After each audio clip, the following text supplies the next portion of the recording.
তো গুন্ডা একটা, সে তো আক্রমণ করবে, সে ছেড়ে দেবে নাকি? তবে ভয়ের কোনো কারণ নেই। ব্যাচার লোকেরা যদি আক্রমণ করে বা তৃণমূল লোকেরা যদি আক্রমণ করে, বিজেপিকে জানাবেন। বিজেপি যে ওষুধে ওদের ঠান্ডা করতে হয় আমরা সেই ওষুধেই ঠান্ডা করবো।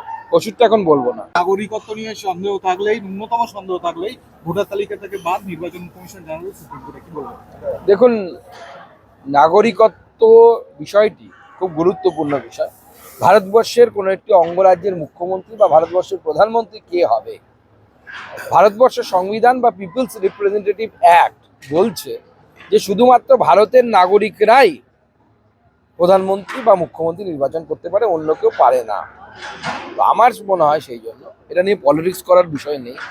ভারতের আন্তরিক সুরক্ষা এর সাথে জড়িত। কালো নাগরিকত্ব নিয়ে যদি প্রশ্ন থাকে, সেই প্রশ্ন নিয়ে নির্বাচন কমিশন যে স্ট্যান্ড নিচ্ছে, বাকিটা কোর্ট ঠিক করবে। ন্যূনতম সন্দেহ বাকিটা কোর্ট ঠিক করবে। আপনার আমার ভাবার দরকার নেই, কোর্ট আছে তার জন্য। বলছিলাম দাদা, সিঙ্গুরে আবার কারখানা অনিচ্ছুক যারা ইচ্ছুক একসঙ্গেই বলছে যে আবার সিঙ্গুরে একটা কারখানা প্রধানমন্ত্রী বিজেপি সরকার আসুক, এখানে টাটা ফিরবে, এটুকু আমরা বলতে পারি। আমরা জানি কিভাবে করতে হয়। আমরা উত্তরপ্রদেশে ডিফেন্স করিডোর করছি। ভারতবর্ষে দুটো ডিফেন্স করিডোর, একটা উত্তরপ্রদেশ, একটা তামিলনাড়ু, আর কোথাও নেই, আমরা করছি। 2012-তে সুপ্রিম কোর্টের রায়ের পর জমি ফেরত পেয়েছে, কিন্তু এখানকার চাষিদের যেটা দাবি তারা শিল্পও পেল না, চাষ করতেও পারছে না। তো মমতা বন্দ্যোপাধ্যায়ের পাল্লায় পড়লে ওরকমই হয়। মমতা বন্দ্যোপাধ্যায়ের পাল্লায় পড়ে নাকও যাবে, নুনও যাবে, পাবেন না কিছু। মমতা শুধু নিজের পরিবারের জন্য নেবে, বাকি কারোর জন্য কিছুতে করবে না। হয়ে গেছে। এই মাটিতে যে সভা করার জন্য যারা জমি দিয়েছে, আর কি এটা অভিযোগ হচ্ছে যে কি তাদের ফোকাস আসতে পারছে না, তৃণমূল দ্বারা আক্রান্ত হতে পারে। দেখুন, হ্যাঁ, তৃণমূলের দ্বারা আক্রান্ত হতো। এখানে বেচারাম মান্না আছেই তো, গুন্ডা একটা, সে তো আক্রমণ করবে, সে ছেড়ে দেবে নাকি? তবে ভয়ের কোনো কারণ নেই। ব্যাচার লোকেরা যদি আক্রমণ করে বা তৃণমূল লোকেরা যদি আক্রমণ করে, বিজেপিকে জানাবেন। বিজেপি যে ওষুধে ওদের ঠান্ডা করতে হয় আমরা সেই ওষুধেই ঠান্ডা করবো। ওষুধটা এখন বলবো না। আজকে ইচ্ছুক অনিচ্ছুক দুই কৃষকদেরই কি আমন্ত্রণ? আমরা সবাইকে আসতে বলছি, সবাই আসুন। এ তো বিরাট বড় ব্যাপার। বিশ্বের সব থেকে বড় জনপ্রিয় নেতাকে শোনা, মানে এমন একজন রাজনৈতিক ব্যক্তিত্ব যিনি ক্ষণজন্মা। খুব কম মানুষ এরকম জন্মায়। তাকে শুনবেন, সামনে থেকে শুনবেন, তার চিন্তা ভাবনা আমরা সবাই জানবো। আর গোটা ভারতকে তিনি যেভাবে এগিয়ে নিয়ে যাচ্ছেন, পৃথিবীর যত বড় ইকোনমি আছে তার মধ্যে সব থেকে দ্রুত গতিতে বাড়ছে এই মুহূর্তে ভারতবর্ষের economy. Fastest growing, one of the largest economy of this world.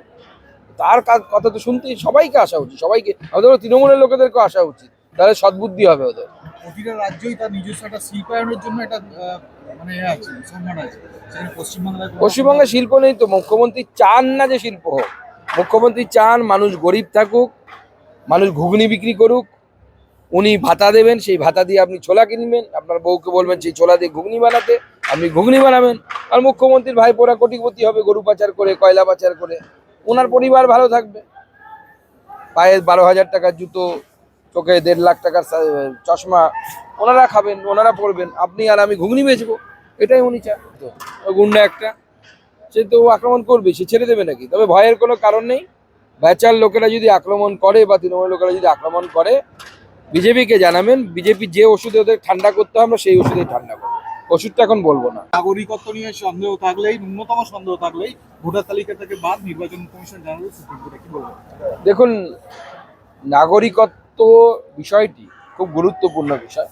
ভারতবর্ষের কোনো একটি অঙ্গরাজ্যের মুখ্যমন্ত্রী বা ভারতবর্ষের প্রধানমন্ত্রী কে হবে, ভারতবর্ষের সংবিধান বা পিপলস রিপ্রেজেন্টেটিভ অ্যাক্ট বলছে যে শুধুমাত্র ভারতের নাগরিকরাই প্রধানমন্ত্রী বা মুখ্যমন্ত্রী নির্বাচন করতে পারে, অন্য কেউ পারে না। তো আমার মনে হয় সেই জন্য এটা নিয়ে পলিটিক্স করার বিষয় নেই। ভারতের আন্তরিক সুরক্ষা এর সাথে জড়িত। কালো নাগরিকত্ব নিয়ে যদি প্রশ্ন থাকে, সেই প্রশ্ন নিয়ে নির্বাচন কমিশন যে স্ট্যান্ড নিচ্ছে, বাকিটা কোর্ট ঠিক করবে। ন্যূনতম সন্দেহ বাকিটা কোর্ট ঠিক করবে। আপনার আমার ভাবার দরকার নেই, কোর্ট আছে তার জন্য। বলছিলাম দাদা, সিঙ্গুরে আবার কারখানা অনিচ্ছুক যারা ইচ্ছুক একসঙ্গেই বলছে যে আবার সিঙ্গুরে একটা কারখানা প্রধানমন্ত্রী বিজেপি সরকার আসুক, এখানে টাটা ফিরবে, এটুকু আমরা বলতে পারি। আমরা জানি কিভাবে করতে হয়। আমরা উত্তরপ্রদেশে ডিফেন্স করিডোর করছি।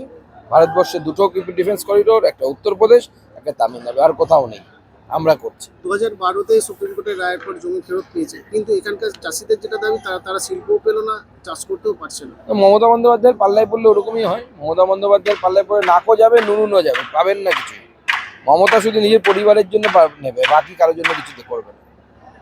হয়ে গেছে। এই মাটিতে যে সভা করার জন্য যারা জমি দিয়েছে আর কি এটা অভিযোগ উঠছে যে কি তাদের প্রকাশ্যে আসতে পারছে না, তৃণমূলের দ্বারা আক্রান্ত হতে পারে। দেখুন, হ্যাঁ, তৃণমূলের দ্বারা আক্রান্ত হতো, এখানে বেচারা মান্না আছেই তো, ওই গুন্ডা একটা, সে তো আক্রমণ করবে, সে ছেড়ে দেবে নাকি? তবে ভয়ের কোনো কারণ নেই।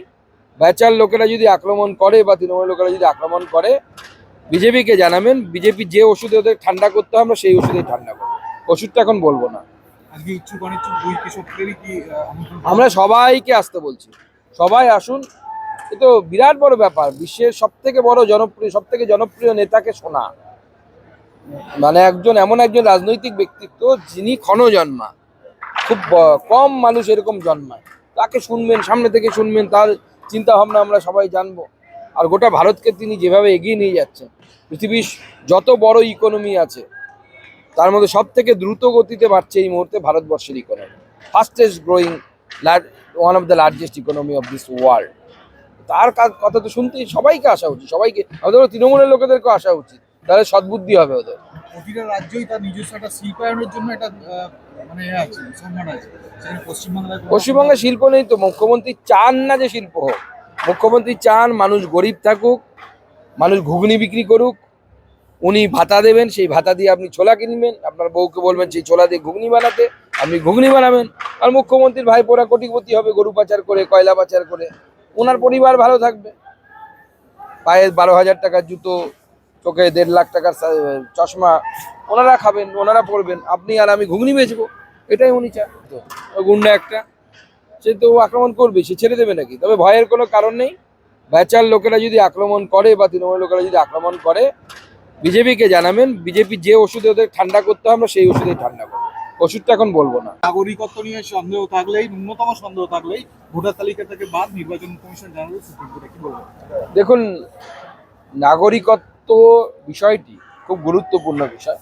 ভারতবর্ষের কোনো একটি অঙ্গরাজ্যের মুখ্যমন্ত্রী বা ভারতবর্ষের প্রধানমন্ত্রী কে হবে, ভারতবর্ষের সংবিধান বা পিপলস রিপ্রেজেন্টেটিভ অ্যাক্ট বলছে যে শুধুমাত্র ভারতের নাগরিকরাই প্রধানমন্ত্রী বা মুখ্যমন্ত্রী নির্বাচন করতে পারে, অন্য কেউ পারে না। তো আমার মনে হয় সেই জন্য এটা নিয়ে পলিটিক্স করার বিষয় নেই। ভারতের আন্তরিক সুরক্ষা এর সাথে জড়িত। কারো নাগরিকত্ব নিয়ে যদি প্রশ্ন থাকে, সেই প্রশ্ন নিয়ে নির্বাচন কমিশন যে স্ট্যান্ড নিচ্ছে, বাকিটা কোর্ট ঠিক করবে। ন্যূনতম সন্দেহ থাকলে। বাকিটা কোর্ট ঠিক করবে, আপনার আমার ভাবার দরকার নেই, কোর্ট আছে তার জন্য। বলছিলাম দাদা, এই সিঙ্গুরে আবার কারখানা অনিচ্ছুক যারা ইচ্ছুক একসঙ্গেই বলছে যে আবার সিঙ্গুরে একটা কারখানাও দাবি উঠছে প্রধানমন্ত্রী বিজেপি এসে সরকার আসুক, এখানে টাটা ফিরবে, এটুকু আমরা বলতে পারি। আমরা জানি কিভাবে করতে হয়। আমরা উত্তরপ্রদেশে ডিফেন্স করিডোর করছি, ভারতবর্ষে দুটো ডিফেন্স করিডোর, একটা উত্তরপ্রদেশ, একটা তামিলনাড়ু, আর কোথাও নেই, আমরা করছি। 2012-তে সুপ্রিম কোর্টের রায়ের পর জমি ফেরত পেয়েছে, কিন্তু